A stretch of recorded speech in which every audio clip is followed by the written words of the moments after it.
राखेर अनि अर्को अर्डिनलमा सम्बन्ध राखेर चाहिँ पाली भाषामा 10औंदेखि 20औंसम्म गणना क्रम लेख्नुहोस्। यो सोध्न पनि सोधिसकिएको छ। अथवा देखि प्रथमदेखि होइन 10औंसम्म, 10औंदेखि 20औं, 20औंदेखि 30औं, त्यस्तो किसिमले चाहिँ यहाँ सोध्न सकिन्छ। अनि सङ्ख्यासँगै सम्बन्ध राखेर पकोटी, कोटी, पकोटी र अक्को भिनी सङ्ख्याहरूमा कति कतिवटा शून्य हुन्छन्, यो सर्ट क्वेसनमा, 5 मार्क्सको सर्ट क्वेसनमा यसरी लेख्न लगाउन सक्छ। अनि टी र चटुको तृतीय बहुवचन विभक्ति रूप लेख्नुहोस्।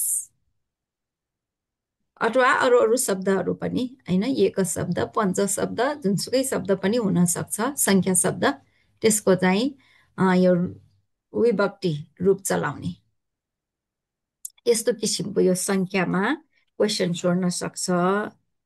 अनि कारकमा आएर यो मनुष्य चक्षुना रूपं पश्यतिमा चक्षुना रूप सिद्ध गरेर देखाउनुहोस्। यो तपाईँहरूलाई नोट पनि मैले दिएको छु। यो सकिन्छ भने यो गर्दाखेरि तपाईँहरूले फर्मुला राखेर होइन सूत्रसहित लेख्दा त झनै राम्रो भयो। यदि सूत्र आउँदैन भने चाहिँ अब जस्तो कि यो चक्षुना भए चक्षु मूल शब्द भयो नि, त्यो मूल शब्दमा खालि ना विभक्ति नामाकरण चाहिँ गर्नुपर्छ है। नामाकरण, यो तटीय विभक्ति नामाकरण गर्ने अनि चक्षु ओ शब्दको पछाडि तटीया ना विभक्ति राख्ने, यस्तो किसिमले एकदम सरल छ। सकेसम्म चाहिँ तपाईँहरूले फर्मुलालाई कण्ठ गर्नुहोस्। सम्झनु भएछ मैले यो क्लास लिँदाखेरि कसरी तपाईँहरूलाई सिकाएको भन्ने कुरा?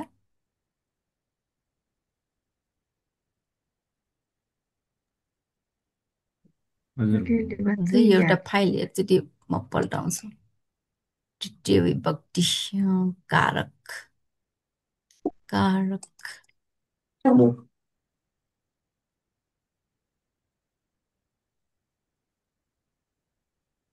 यो एउटा उदाहरण दिएको मात्रै है, अरू अरू पनि सोध्न सकिन्छ। कसरी सोध्न सक्छ भनेर यसरी त्यो चक्षुको सोधेको भयो होइन। यहाँ चाहिँ येन वा कैरटे टङ्कर्णङ, अब यहाँ डट्ट शब्दलाई देखाएको छ होइन, डट्टेनलाई डट्ट भनेर राख्नु है, डट्टेनलाई डट्ट भनेर राख्नु। येन वा कैरटे टङ्कर्णङ सूत्रले डट्टलाई करण नामाकरण गर्नु। अनि करणे तटिया सूत्रले डट्टको पछाडि तृतीय ना विभक्ति राख्नु। अब यसमा भए डट्टिएन भएको हुनाले ना विभक्तिलाई एन गर्नु अनि तटलाई पछाडिको एनमा जोड्नु, डट्टेन भयो। यहाँ चाहिँ तपाईँहरूलाई चक्षुना, चक्षुना त झनै सजिलो छ नि होइन। चक्षुना रूपङ पश्यतिमा चक्षुनालाई चक्षुना पदलाई सिद्ध गरेर देखाउनुहोस् भनेकोमा भए चक्षुनालाई चक्षु भनेर राख्नु। येन वा कैरटे टङ्कर्ण सूत्रले चक्षुलाई करण नामाकरण गर्नु। करणे तटिया सूत्रले चक्षुको पछाडि तृतीय ना विभक्ति राख्नु। अब त्यो ना विभक्तिलाई केही गर्नुपर्छ? केही गर्नै पर्दैन नि, चक्षु ना त्यतिकै सिद्ध भइहाल्छ होइन। ना विभक्ति राख्न बित्तिकै चक्षु ना सिद्ध भयो, यसरी। अब यो ना विभक्तिलाई एन गर्ने त्यस्तो फर्मुला अलग्गै छ है। अनि तटललाई पछाडिको एनसँग जोड्ने फर्मुला पनि छ, तर त्यो चाहिँ चाहिँदैन तपाईँलाई। यो कारकसँग सम्बन्धित फर्मुलाहरू चाहिँ राख्नुपर्छ, राख्दा चाहिँ राम्रो हुन्छ। यो कण्ठ गर्दा नि राम्रो हुन्छ है। यो चाहिँ फर्मुलाहरू छ नि यो कारकको, त्यति धेरै भएको पनि होइन। त्यसैले तपाईँहरू सबैजनाले यसलाई कण्ठ गर्नुहोस्। यो फर्मुला धेरै छैन। लिङ्गठे पठमा 1 नम्बर भयो, 1 नम्बरदेखि अब जम्मा कतिवटा छ त्यति धेरै होइन, 21, 22वटा मात्र हो, 22वटा मात्रै छ। त्यसैले फर्मुला राखेर गर्दा राम्रो हुन्छ। फेरि 10 मार्क्सको सोधिदियो भने त यो त्यतिले चाहिँ पुग्दैन होइन, पुग्दैन। त्यो फर्मुला राखेन भने पुग्दैन। फर्मुला सहित राख्यो भने चाहिँ त्यो 10 मार्क्सको लागि पनि पुग्न जान्छ। जे होस् पढ सिद्ध गर्नेलाई सोध्यो भने यो नोट दिए अनुसारै लेखिदिने। त्यो भयो। अब अर्को क्वेसनतिर जाउँ। नाम पञ्चमी विभक्तिको प्रयोगबारे उदाहरणसहित प्रश्न पार्नुहोस्। नाम पञ्चमी विभक्ति कस्तो कस्तो ठाउँमा प्रयोग हुन्छ यो नोटमा भइसकेको छ होइन। डराउने बेला भने उदाहरण दिँदै लेख्दै जाने। उदाहरण पनि लेख्नुपर्छ। यो व्याकरणमा त धेरै ए, गफ छाट्ने खालको कुरा लेख्नै मिल्दैन होइन। त्यसैले उदाहरणबाट स्पष्ट पार्दै जाने। यो डर त्रास उत्पन्न हुने बेलामा होइन, त्यसमा पनि पञ्चम विभक्ति। छुट्टिने ठाउँमा पञ्चम विभक्ति। गामा अपेन्टी मुन्नयो भने त्यसरी। अनि डराउनुमा चाहिँ चोरा भायन्ती। त्यसरी उदाहरण दिँदै लेख्दै जाने है। यो नाम पञ्चमी र आख्यात पञ्चमी याद गर्नुहोस्। यो त नाम पञ्चमी बन्यो भने स्मा हि विभक्तिको बारेमा यहाँ लेख्नु पर्यो। कारक र विभक्तिको बीचको भिन्नता उदाहरणसहित स्पष्ट पार्नुहोस्। यो पनि नोटमा दिइसकेको छु है। यस्तै किसिमले चाहिँ सोध्न सक्छ। कारक र विभक्ति बीचमा भिन्नता उदाहरण दिँदै लेख्ने। सम्बोधन र षष्ठी विभक्ति लागेका नामिक पदलाई किन कारक भनिँदैन स्पष्ट पार्नुहोस्। मुख्य कुरा चाहिँ छुटाउन नहुने। कारक भनेको नै के हो, परिभाषालाई राम्ररी हामीले चाहिँ याद गर्ने। क्रियापदसँग सम्बन्ध राख्नुपर्छ नि कारकले होइन। क्रियापदसँग सम्बन्ध राख्ने पदलाई मात्र कारक भनिन्छ। क्रियापदसँग सम्बन्ध राखेन भने कारक भनिँदैन। यो सम्बोधन शब्दले क्रियापदसँग सम्बन्ध राख्दैन। ए पुरुष आओ, हे पुरुष आओ होइन। ए पुरुष, ए उपासक बिहारमा जाओ भन्यो भने जाओ भनेको कसलाई, उपासकलाई भयो। हेसँग सम्बन्ध छैन, हे र उपासक मात्रै। उपासकलाई बोलाउनलाई हे भन्ने शब्द प्रयोग गरेको मात्र हो। हे जाओ होइन नि, हेले जाओसँग सम्बन्ध राख्दैन। त्यसैले चाहिँ कारक होइन। त्यस्तै षष्ठी विभक्तिमा पनि उपासक सपुतो विहारं गच्छति। उपासकको छोरो बिहारमा जान्छ भन्दाखेरि बिहार जाने को भयो, गच्छति क्रिया भयो। यसमा जान्छ, जान्छमा उपासक, उपासक भन्ने शब्दले बिहारसँग सम्बन्ध, जान्छसँग सम्बन्ध राख्दैन। जाने उपासक होइन नि, उपासकको छोरो हो नि है। उपासकको छोरो जाने हो, उपासक जाने होइन। त्यसैले यो उपासक स पुत्तो भन्दाखेरि उपासक शब्दले पुत्तो छोरोसँग मात्र सम्बन्ध राख्यो, क्रियासँग सम्बन्ध राखेन। त्यसैले चाहिँ यो षष्ठी विभक्ति लागेको नाम पद चाहिँ कारक भनिँदैन भनेर यसरी स्पष्ट पार्नुपर्छ। अहङ पाडेन विहारं गच्छामि वाक्यमा कुन कुन कारक प्रयोग भएका छन्। एकदम सिम्पल छ यो। यस्तो 5 नम्बरमा 5 मार्क्समा यस्तो पनि सोध्न सकिन्छ। अहङ पाडेन विहारं गच्छामि, म खुट्टाले अथवा हिँडेर बिहार जान्छु। कति सरल छ होइन। त्यस्तै अलि लामो वाक्य पनि हुन सक्छ। अहङ भन्यो भने कर्ता कारक भयो, पाडेन भयो भने करण कारक, विहारं भयो भने कर्म कारक। यसरी चाहिँ लेख्ने है। एकदम सरल सिम्पल छ। अनि चाहिँ अर्को समास मैले पढाउनेमा चाहिँ कारक पछि होइन, कारक पछि चाहिँ समास। समासमा अव्ययीभाव समास, कर्मधारय समास, सबै 6 प्रकारको समासहरू भयो। समाससँग सम्बन्ध राखेर क्वेसन गर्दाखेरि कर्मधारय र बहुव्रीहि समासको भिन्नता उदाहरणसहित लेख्नुहोस्। त्यस्तै अरू अरू समासलाई पनि भन्न सकिन्छ है। कर्मधारय र द्विगु समासको बीचमा पनि भिन्नता, कर्मधारय र तत्पुरुष समास बीचमा भिन्नता, अथवा तत्पुरुष समास र बहुव्रीहि समासको बीचमा भिन्नता। जुनसुकै समाजको भिन्नता सोधे पनि त्यो उसको डिफिनेसनलाई हेरेर होइन भिन्नता हामीले लेखिदिने। कर्मधारय समास भयो भने विशेषण विशेष्य होइन को सम्बन्ध आउँछ। अनि यसमा चाहिँ दुइटै पदको अर्थ प्रदान हुने।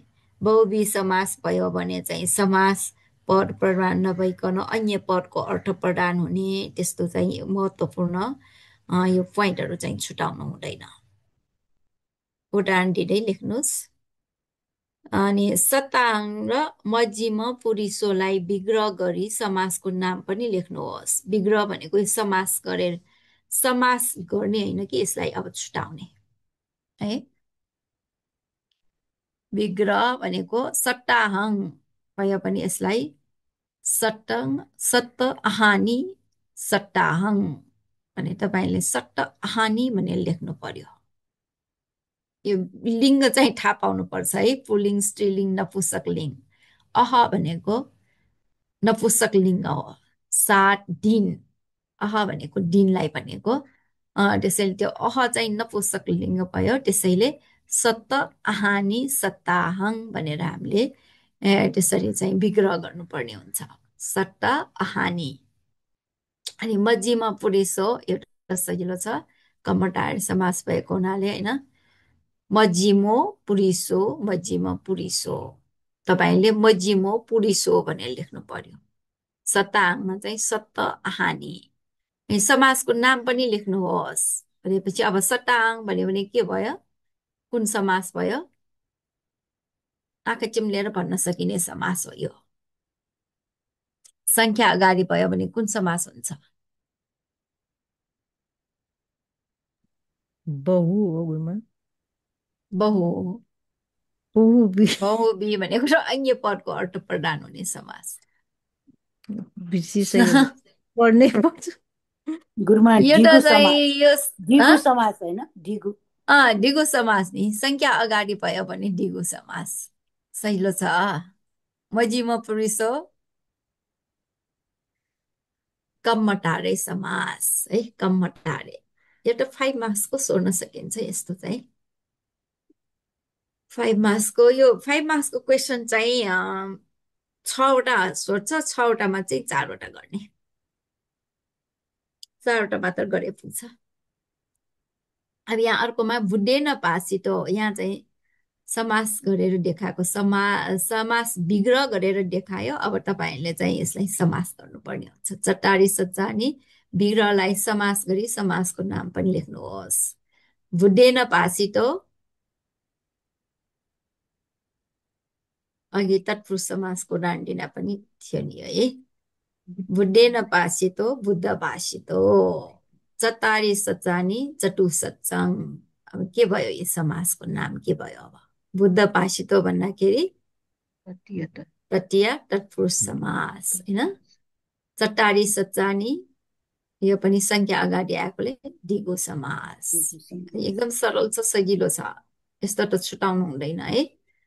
तत्पुरुष समासको उदाहरण सहित परिभाषा दिनुहोस्। यसरी पनि सोध्न सकिन्छ। अब त्यो चाहिँ कतिको लेख्ने भन्ने कुरा तपाईँले मार्क्स हेरेर। यही क्वेसनलाई 20 मार्क्समा सोधियो भने अब अघि प्रेजेन्टेसन गर्दा त्यति पनि पुग्दैन। उहाँले अघि परिभाषा लेख्नु भएको छैन होइन। यसमा चाहिँ एउटा एउटा गर्दै अब उदाहरणको लागि भनौँ पहिलो पदमा आङ यो विभक्ति लोप भएर पछाडिको पदको अर्थ प्रदान भएको भनेर त्यो प्रकार छुट्याउँदाखेरि नै त्यस्तो भन्नुपर्ने हुन्छ। अब तत्पुरुष समासको उदाहरणसहित परिभाषामा त हामीले अगाडिको पदमा विभक्ति लोप भएर होइन पछाडिको पदको अर्थ प्रदान हुने समासलाई तत्पुरुष समास भनिन्छ भनेर उदाहरण दिइसकेपछि त्यो प्रकारमा पनि परिभाषा दिँदै दिँदै दिँदै चाहिँ उदाहरण दिँदै लेख्नु पर्ने हुन्छ। यदि 20 मार्क्सको सोध्यो भने है। त्यसैले मार्क्स हेरेर तपाईँले कतिको लेख्ने भन्ने कुरा चाहिँ त्यो छुट्याउनु पर्यो, थाहा पाउनु पर्यो। अब यही क्वेसनलाई 5 मार्क्सको मात्र सोधेछ भने त त्यो प्रकारको चाहिँ परिभाषा दिइरहनु पर्दैन। मेन मुख्य तत्पुरुष समास भनेको के हो भनेर होइन अनि उदाहरण सबै विभक्तिहरू त्यहाँ समावेश हुने गरिकन चाहिँ विभक्ति भन्दाखेरि प्रकार भन्नु पर्ला, प्रकारहरू समास गरेर अनि चाहिँ देखाउने, त्यति गरेर पुग्छ। यो तत्पुरुष समास मैले भनेको मात्र, अव्ययी भाव समास पनि सोर्न सकिन्छ, द्वन्द्व समास, द्विगु समास, जुनसुकै समास पनि सोर्न सकिन्छ। अब यो भयो समासको बारेमा। अब युनिट 5मा आएर verbs एन्ड कन्जुगेसन भनेर छ। त्यसमा चाहिँ अब तपाईँहरूलाई चाहिने होइन, प्रेजेन्ट, पास्ट, फ्युचर, इम्परेटिभ भनेको पञ्चमीलाई भनेको भयो, अपडेटिभ भनेको सप्तमीलाई भनेको भयो। अब यिनीहरूसँग सम्बन्ध राखेर आख्या र पञ्चम विभक्तिको प्रयोगबारे उदाहरणसहित प्रश्न पार्नुहोस्। अस्ति 2-3जनाले यही प्रेजेन्टेसन टर्म पेपर लेख्नु भएको छ, यो लामो गरेरै नोटमा दिइरहेको छु। त्यस्तै नै यदि 20 मार्क्सको सोध्यो भने त्यही तरिकाले नै सबै लेख्नुपर्ने हुन्छ। 10 मार्क्स भयो भने चाहिँ अलिकति अब उडानलाई घटाइदिने, 5 मार्क्स मात्र भयो भने त अब यो कस्तो कस्तो ठाउँमा प्रयोग हुन्छ भनेर एकैचोटि लेखेर अनि उदाहरणहरू यो धेरै दिनु पर्दैन। 5 मार्क्स भयो भने 3टा जति उदाहरण दिए पनि पुग्छ।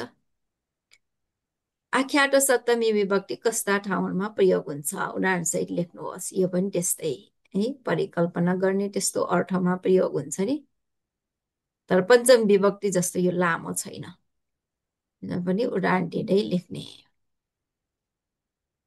अनि यस्तो एउटा चाहिँ सबैमा यो यो एउटा चाहिँ सोधिहाल्छ, यो क्रिया रूप चलाउने है, विभक्ति रूप चलाउने भनिन्छ यसलाई।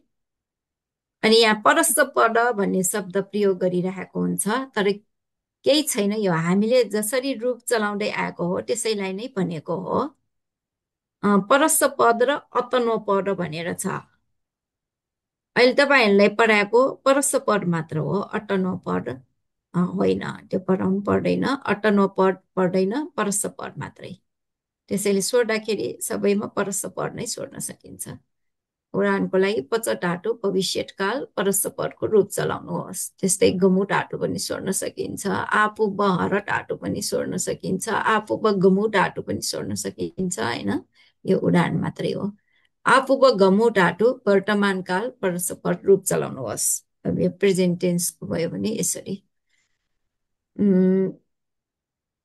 है, वर्तमान कालमा अब अरूहरू पनि सोध्न सकिन्छ। भू धातु आख्या र पञ्चम विभक्ति परस्थ पद रूप चलाउनुहोस्।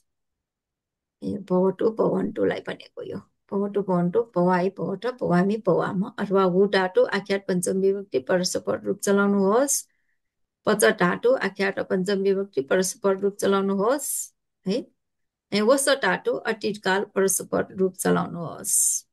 इ ओङ ओ तथा इङमा यस अतीतकाल अलिकति कम्प्लिकेट छ, यसलाई तपाईँहरूले राम्ररी ख्याल गरेर, हुन त मैले कसरी कण्ठ गर्ने भन्ने तरिका पनि त्यसमा भनिसकेको छु। यो वस धातु अथवा अरूहरू जुनसुकै धातु पनि सोर्न सकिन्छ। यसरी चाहिँ यो क्रियामा सोर्ने तरिका त यस्तै हो, यस्तै हो। कुन कुन ठाउँमा प्रयोग हुन्छ होइन, यो वर्तमान, अतीत, अनागत, पञ्चमी, सप्तमी त्यस्तो रूप चलाउन दिन सकिन्छ। यहाँ सप्तमी पनि सोर्न सकिन्छ है। अब उदाहरणको लागि भनौँ कि पच धातु आख्या र सप्तमी विभक्ति परस्थ पद रूप चलाउनुहोस्। पचेय पचेयौं भन्ने छ नि, यसरी चलाउनु पर्यो। क्वेसन सोर्ने स्टाइल चाहिँ यस्तै हो, त्यति धेरै गाह्रो हुँदैन। हजुर भन्ने त्यो अतीतकाल भन्ने बित्तिकै अझतनी हियतनी मध्ये यहाँ अझतनी एउटा मात्रै हो, अतीतको रूपमा त्यही लिने। अझतनी एउटा मात्रै लिने, सिम्पल छ।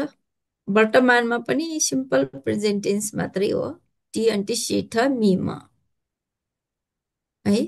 फ्युचर टेन्स भयो ससटी ससन्ती सससी ससठ ससामी ससामा। पञ्चमीमा टु अन्टु इठ मिम। अब यो सप्तमी भयो एयो एयो यासी याठ एयामी एयामा। भविष्यमा यो भविष्यत भयो भने ससटी ससन्ती सससी ससट ससामी ससाम, त्यति नै हो।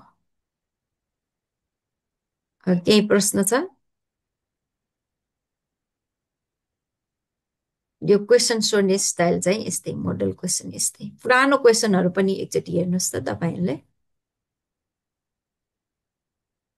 पाउनुभयो पहिले सोधिरहेको क्वेसन, त्यो पनि एकचोटि अध्ययन गरेर हेर्नुहोस् है।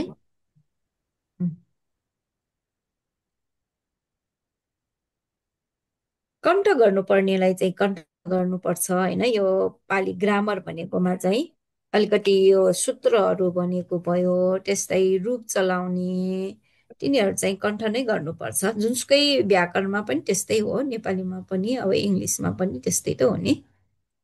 यो अलिकति चाहिँ ख्याल गर्नु पर्यो। यो यहाँ एकचोटि हेर्नुहोस् त, मनुष्य चखुना रूपङ पसटी चखुना भन्नेमा होइन, अब तपाईँलाई खालि त्यतिकै लेख्ने भयो भने चखु चखुनामा चाहिँ नाविपट्टि जोडियो सक्यो, त्यस्तो हुन जान्छ नि होइन।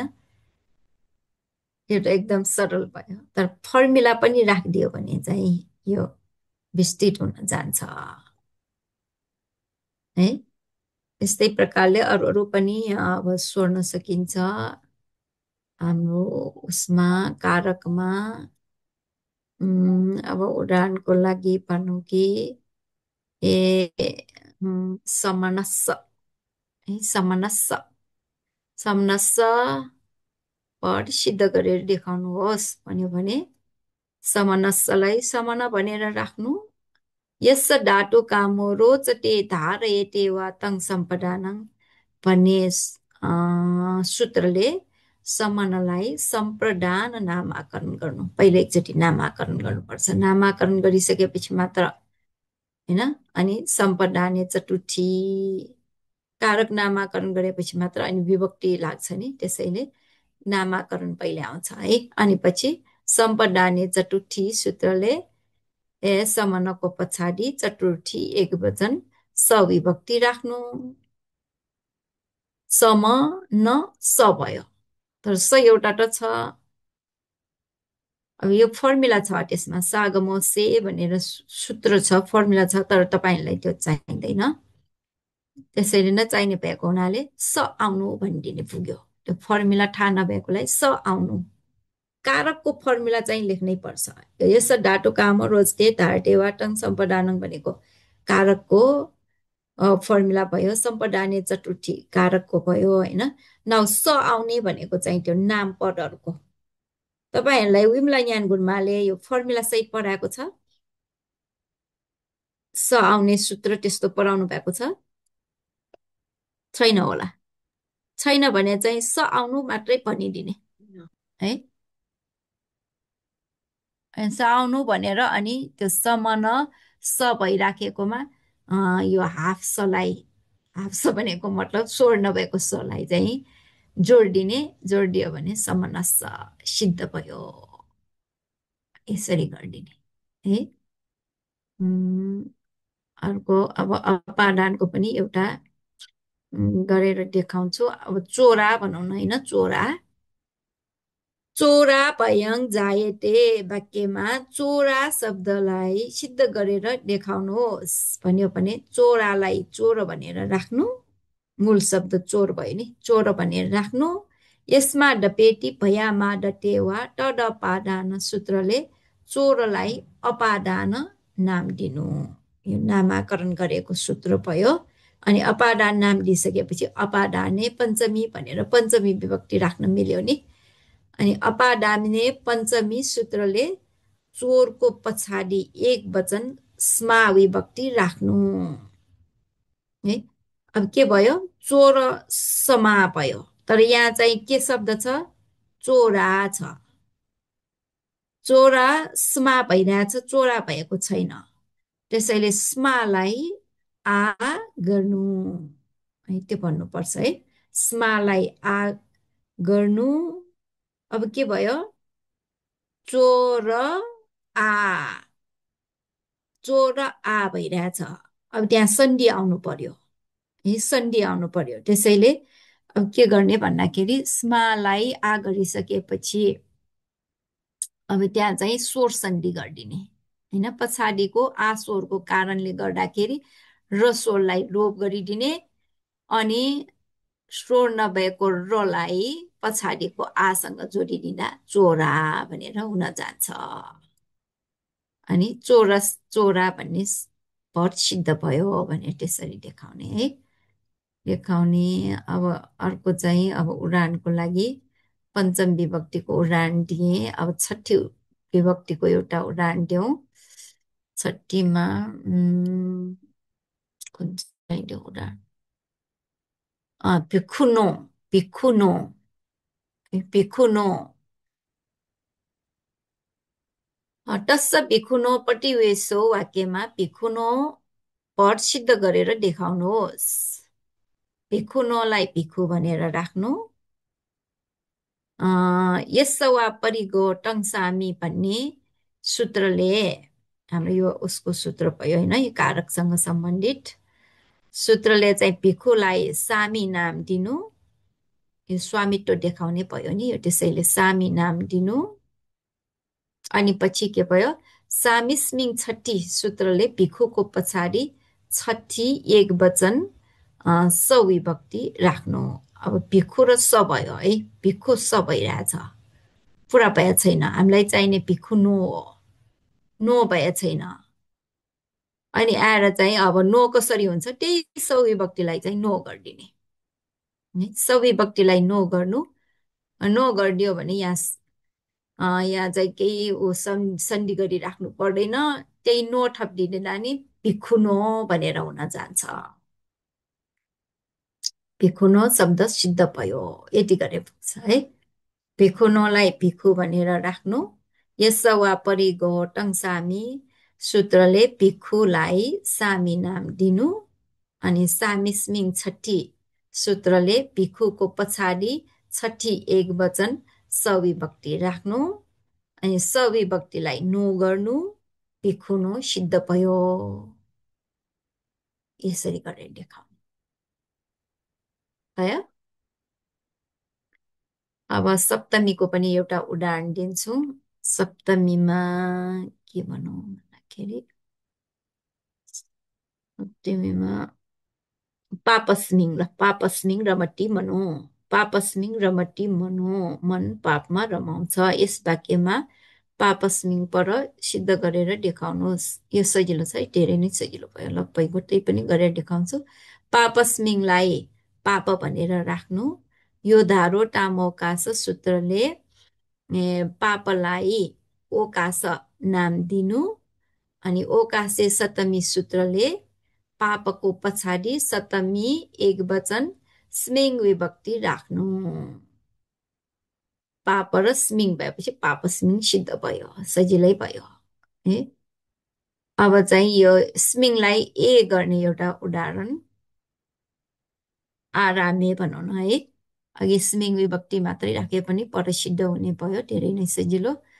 अब चाहिँ स्मिङलाई ए गर्ने उदाहरणको लागि आरामे, आरामे विहरती, भिखु आरामे विहरती वाक्यमा आरामे पद सिद्ध गरेर देखाउनुहोस्। आरामेलाई आराम भनेर राख्नु। यो धारो तमोकासङ सूत्रले आरामलाई ओकास नाम दिनु होइन। अनि ओकासे सप्तमी सूत्रले आरामको पछाडि सप्तमी एक वचन स्मिङ विभक्ति राख्नु। अब के भयो? आराम स्मिङ भइरहेछ है, आराम स्मिङ। हामीलाई चाहिने आरामे हो, त्यसैले अब स्मिङलाई ए गर्नु, स्मिङलाई ए गर्नु। अब के भयो? आराम ए भयो। अब यहाँ चाहिँ सन्धि गर्नु पर्यो, सन्धि गर्नु पर्यो। पछाडिको ए स्वरको कारणले गर्दाखेरि अगाडिको अस्वर लोप हुन्छ। अस्वर लोप भएपछि ममा स्वर छैन, स्वर नभएको म व्यञ्जनलाई पछाडिको एसँग जोडिदियो भने अनि आरामे भनेर हुन जान्छ है। त्यसैले मलाई पछाडिको एमा जोड्नु, आरामे पद सिद्ध भयो भने यसरी हामीले देखाउनु पर्छ है। ल भनेपछि यो 7वटा विभक्तिको नै मैले चाहिँ एउटा एउटा उदाहरण दिइसकेँ। यति नै हो, त्यति धेरै गाह्रो सोधिँदैन। केही प्रश्न छ भने सोध्नुहोस्, छैन भने आज यति नै गरौँ। आज भने पनि अब हाम्रो कोर्सै सकिएको भयो नि होइन, अब जाँच पनि आउन लाग्यो होला, कति 1 महिना जति मात्रै बाँकी छ कि। सन्धिको बारेमा पनि अलिकति भनिदिनुहुन्छ कि? अब सन्धि चाहिँ विमल ज्ञान गुरुमाले पढाउनु भएको होइन, सन्धिको सन्धि बारे मैले चाहिँ गरेको छैन। मैले त मैले सिकाएको जुन युनिट 4, 5 को बारे मात्रै मैले क्वेसन तयार गरेको भयो। सन्धिमा पनि त्यस्तै हो। तपाईँलाई भन्ने के हो, मोडल क्वेसन भनिदिनुहोस् भनेको। हजुर, कस्तो खालको क्वेसनहरू आउँछ? भन्नुहोस् है, म एकचोटि। अब यो सन्धिमा भए होइन, सन्धि 3 प्रकारका छन् नि, स्वर सन्धि, व्यञ्जन सन्धि, निगैट सन्धि। अब त्यसको परिभाषा सोर्ने, व्यञ्जन सन्धिमा व्यञ्जन सन्धि भनेको के हो, कसरी गरिन्छ, उदाहरणसहित स्पष्ट पार्नुहोस्। स्वर सन्धि भनेको के हो, कसरी गरिन्छ, उदाहरणसहित स्पष्ट पार्नुहोस्। अब यो चाहिँ 20 मार्क्स त्यस्तोमा भए चाहिँ यस किसिमले सोर्न सकिन्छ। अनि यो सन्धिसँग सम्बन्ध राखेर परसन्धि, उदाहरणको लागि भनौँ कि अब सन्धि गरेर त्यसलाई होइन, सन्धि परच्छेद गर्नुहोस्। परसन्धि गरिराखेकोलाई परच्छेद गर्नुहोस्। लोकस साटी, त्यहाँ अरू अरू पदहरू पनि दिन्छ। लोकक पुगलो लोक साटीलाई परच्छेद गर्नुहोस्। यो चाहिँ 5 मार्क्समा यस्तो यस्तो किसिमको क्वेसनहरू सोध्न सकिन्छ। मैले उदाहरणको लागि भनेको भयो होइन। अनि त्यसको ठ्याक्क उल्टा गरेर यस यस प्लस इन्द्रियानी सद्दा इद इद शब्दहरू त्यो चाहिँ परच्छेद गरिराखेको भयो नि होइन, त्यो परच्छेदलाई परसन्धि गर्नुहोस्। त्यस्तो किसिमले सोधिन्छ। परिभाषा सोर्ने अनि यो उगन 2 किसिमले यहाँ सोर्न सकिन्छ। एउटा चाहिँ परसन्धि गराउन लगाउने, अर्को चाहिँ परच्छेद गर्न लगाउने। यो 2 प्रकारको मध्ये एउटा एउटा सोर्न सकिन्छ सन्धिमा। अनि यो परिभाषाहरू लेख्ने भयो है, यस्तै किसिमले हुन्छ। अर्को परच्छेद गर्न लगाउने, परसन्धि गराउन लगाउने भयो। अर्को परिभाषाहरू त्यस्तो गर्न लगाउने, त्यस्तै किसिमको क्वेसन आउँछ। अरू खास विशेष भनेर त छैन। गुरुबा भयो मैले सन्धिमा। हजुर गुरुमा, यो तपाईँको हजुर कारकको मैले नोट हेर्दा अलिकति कन्फ्युज भएको, यो द्वितीय विभक्तिमा छ है गुरुमा, त्यो तृतीय त्यसमा नि विभक्ति तपाईँ कहाँनिर पर्यो कन्फ्युज। द्वितीय विभक्ति कारकमा, कारकको त्यो उसमा छत्तमा अस्वरबाट त व्यञ्जन अलग गर्नु भन्दा यसमा अस्ति हामी ग्रुप स्टडी गर्दा चाहिँ यसमा अलिकति कन्फ्युज भएको थियो कि तृतीय विभक्तिमा, तृतीय द्वितीय कारकमा। होइन होइन, द्वितीय द्वितीय हजुर कर्म भन्ने कर्म कम्म कम्म कारकमा चाहिँ गुरुमा, त हजुरको कम नोटमा कारकमा। पहिलाको नोटमा चाहिँ अलिक क्लियर भयो, दोस्रोमा चाहिँ अलिक लामो नोट छ अनि त्यसमा चाहिँ अलिकति कन्फ्युज भयो थियो हामी। त्यसमा जस्तो छत्तलाई लेख्नु भएको छैन, छत्तङलाई छत्त भनेर राख्नु, यङ करोति तङ कम्मङ सुत्तले छत्तलाई कर्म नाम कर्म भनेर नामकरण गर्नु छ। अनि अँ छत्तको अँ पछाडि कमथे द्वितीय सूत्रले द्वितीय एक एक वचन अङ विभक्ति राख्नु, यहाँसम्म चाहिँ क्लियर छ। त्यसपछि अँ तल चाहिँ के लेख्नु भएको छ भने छत्तामा अस्वरबाट त व्यञ्जन अलग गर्नु भनेर भन्नुभएको छ होइन। अँ मैले चाहिँ के अरे त्यसमा त के भयो भने व्यञ्जन, त ठिकै छ नि। होइन होइन होइन, अलिक बुझ्न गाह्रो भएको चाहिँ त व्यञ्जनबाट चाहिँ अलाई चाहिँ अलग राख्ने हो कि जस्तो लागिरहेको थियो नि। अस्वरबाट त व्यञ्जनलाई अलग राख्नु अनि तल चाहिँ अस्वर लोप गर्नु र पछाडिको अङ्गमा जोड्नु भने यो यसमा अलिकति कन्फ्युज गुरुमा नबुझेको यो चाहिँ। अस्वरबाट त व्यञ्जन अलग राख्नु पर्नेकोले नबुझेको भयो होइन। हजुर हजुर गुरुमा। त छट्टमा अस्वरबाट ट व्यञ्जनलाई अलग राख्नु अथवा ट व्यञ्जनबाट अस्वरलाई अलग राख्नु एउटै हो, त्यस्तै भन्नु पाए नि हुन्छ। हजुर हजुर ए हुन्छ छट्टामा गुरुमा होइन, त हजुर व्यञ्जनबाट अस्वरलाई अलग गर्नु।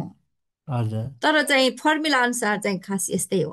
पुब्ब मडो ठिट मतरङ सरेन उयो जये, स्वरबाट सरेन उयो जये, स्वरबाट अलग राख्नु भनिरहेछ त्यो, यो फर्मुला अनुसार गरेको।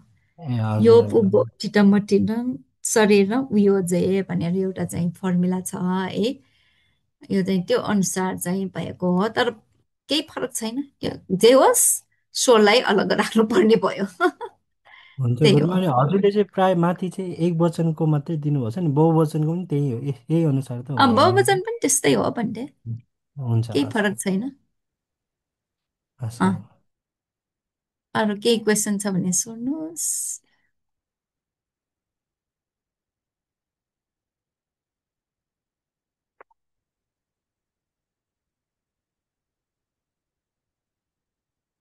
अनि चाहिँ विभक्ति भनेको के हो, कारक भनेको के हो, त्यस्तो पनि सोध्न सकिन्छ है। उम्, अब अघि तपाईँहरूले सन्धिमा चाहिँ क्वेसन भनेकोमा होइन, बिच बिचको पनि छ नि त्यो फर्मुलाभित्र आइरहेको कुराहरू, जस्तो कि असमान स्वरको पछाडि स्वर कहिलेकाहीँ लोप हुन्छ भन्ने विषयमा असमान स्वर के हो, कसरी लोप हुन्छ व्याख्या गर्नुहोस्। अब यस्तो चाहिँ एनालाइटिकल क्वेसनमा चाहिँ यसरी पनि सोध्न सकिन्छ। वा परो असरूपा भन्ने फर्मुला छ नि, त्यो फर्मुला अनुसार सोधेको भयो है। हुन्छ त्यसमा फर्मुला पनि पढ्नु पर्यो गुरुमा सन्धिमा। सन्धिको त नपढे पनि हुन्छ। विमला गुरुमाले के भन्नुभयो? खास पढ्नु पर्दैन भन्नुभएको छ उहाँहरू चाहिँ। खासै उहाँले फर्मुलाको त्यस्तो दिन त दिएछ एक एक टुक्रा, तर अँ, उहाँले जोड दिएर पढाउनु भएन भन्नु। ए ए सकिन्छ भने त अब कण्ठ गरेको त एकदम राम्रो हो होइन। सकिँदैन भने सम्झनुहोस् न, कारकको धेरै नभएकोले सन्धिमा धेरै फर्मुलाहरू छन्, कारकमा छैन, कारकमा खालि 22वटा मात्र भएकोले त्यो चाहिँ कण्ठ गर्नुहोस् भनेको मैले है। ल यति नै हो। अरू केही छ तपाईँहरूको प्रश्न? अनि गुरुमा तपाईँको त्यो ट्रम पेपर हजुरलाई त्यो बुझाएको ट्रम पेपर उता बुझाउनु पर्छ भनिरहेको थियो कलेजमा होइन। बुझाउनु पर्छ, तपाईँहरूले बुझाउनु भएको छैन है? होइन हजुरले चेक गरेर, किनकि त्यो हजुरले यो मिस्टेक छ भने चाहिँ त्यसलाई सच्याएर चाहिँ बुझाउन पाए राम्रो हुन्थ्यो भनेको नि। अस्ति मैले तपाईँहरूले प्रेजेन्ट गर्दा नै एकैचोटि भनिदिइसकेँ नि, त्यही भएर होइन तपाईँले त्यो त अस्तिदेखि प्रेजेन्टेसन होइन, ट्रम पेपरको पनि गुरुमा। टर्म पेपरको हजुर ट्रम पेपरमा त्यसमा केही थप्न पर्ने केही घटाउन पर्ने केही मिस्टेक छ भने त्यो मिस्टेकलाई चाहिँ हटाएर अनि बाँकी चाहिँ प्रिन्ट गरेर दिने कि मिस्टेक खास त मिस्टेक टर्म चाहिँ पेपर पठाउनु भनेको हुँदैन। त्यस्तो त सचाएर दिँदैन, जे दियो त्यही दिने ए हो हो होइन। त्यसरी दिने हो गुरुमा। हजुर होइन त्यस्तै दिन्छ। महेन्द्र सरहरूको चाहिँ उहाँले त्यो अब कमेन्ट गर्नुभएको छ यो सुधार्नु भने त्यो सुधारेर नि प्रिन्ट आउट गरेर नि दिने भनेको। अब के फेरि पठाइदिने? होइन अब गुरुमाले यत्तिकै होइन, तपाईँहरूले नि दिनु बुझाउन जाने हो नि होइन त्यहाँ। हो बुझाउन त जाने हो, तर त्यसमा अब केही मिस्टेकहरू तपाईँले यो मिस्टेक छ भनेर भन्नुभयो भने नि त्यसलाई सुधारेर होइन, दिने मैले कि अस्ति यत्तिकै बुझिने। तपाईँहरूले प्रेजेन्टेसन गर्दाखेरि भनिदिइसकेँ नि। प्रेजेन्टेसनको त भन्नुभयो अनि अलिअलि हजुर प्रेजेन्टेसन त्यही त्यस्तो भयो, त्यही टपिक हुनेहरूलाई चाहिँ मैले त्यही अँ, त्यही बेलामा सचाउन लगाएँ होइन। फरक टपिक हजुर लिनेहरूले चाहिँ अब फरक भएकाहरू मात्रै, तपाईँको फरक छ है। मेरो फरक छ गुरुमा। अनि तपाईँको फर्केर फरक छ, अर्कै त्यसो भए तपाईँलाई चाहिँ अब हेरेर भन्नु पर्यो होइन। हजुर त्यस्तो हजुर भन्नुभयो गुरुमा। नि तपाईँले। हजुर गुरुमा धेरै यतिकै जसोको बुझाउन त मिल्छ दुइटै भनेर एउटै छ। यतिकै बुझाउनु मिल्छ भने नि बुझाइदिनु दिउँला गुरुमा, केही छैन। यतिकै पनि बुझाउन मिलिहाल्छ बुझाउने त हजुर त्यस्तै हो।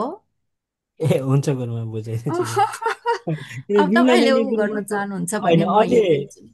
अहिले यसो ट्रम्प पेपर गुरुमाको ट्रम्प पेपर हेरेर बिमला नानी गुरुमाको त्यो आफ्नो मिस्टेकहरू देखियो कि अनि अब त्यसलाई अँ, सच्याएर पठाइदिउँ कि त्यतिकै पठाइदिउँ भनेर। अँ, अरू टपिक मिल्नेहरूलाई अस्ति पनि अब तपाईँको पनि एकचोटि अहिले नै टाइम छ नि होइन, सरस्वती म हेर्छु है, हेर्न त हेर्छ कि तपाईँको राम्रो छ लेखिरहेको। हजुर तपाईँले एउटा एउटा कुरा मैले अस्ति भन्छु भनेको विषय, मैले यही विषयमा तपाईँले भन्नुहुन्छ भन्दा